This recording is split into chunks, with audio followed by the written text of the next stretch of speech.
Ô, Teles, eu posso ir fora ou não? Nem sei não, cara. Hã? Perguntando a eu, não vai saber não. Posso sair fora, Teles?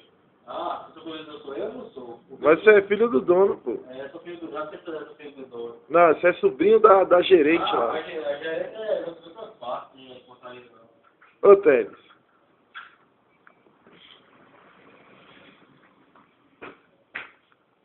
Ô, Teles. Papito pode ir embora, Teles? É um pouquinho danado, você... Olha aqui pra câmera.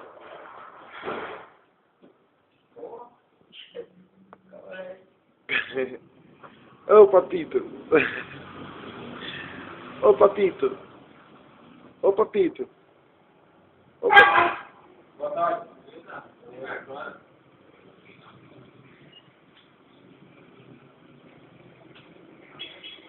Olha o Papito assinando, olha o patrão. Olha o patrão assinando.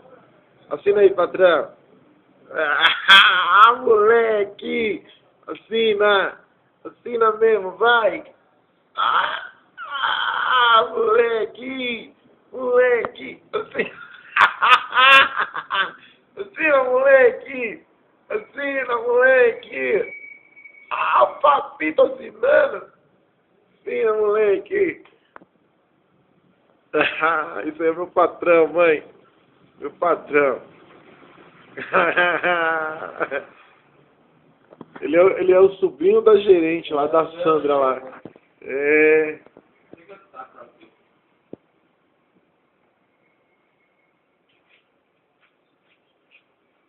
Esse é o Papito. Obrigado, amigo. Ah, patrãozinho.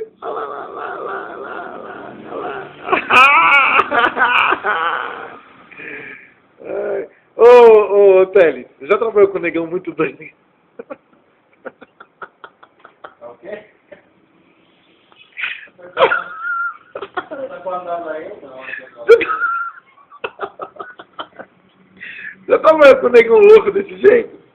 Não tá guardado aí, não.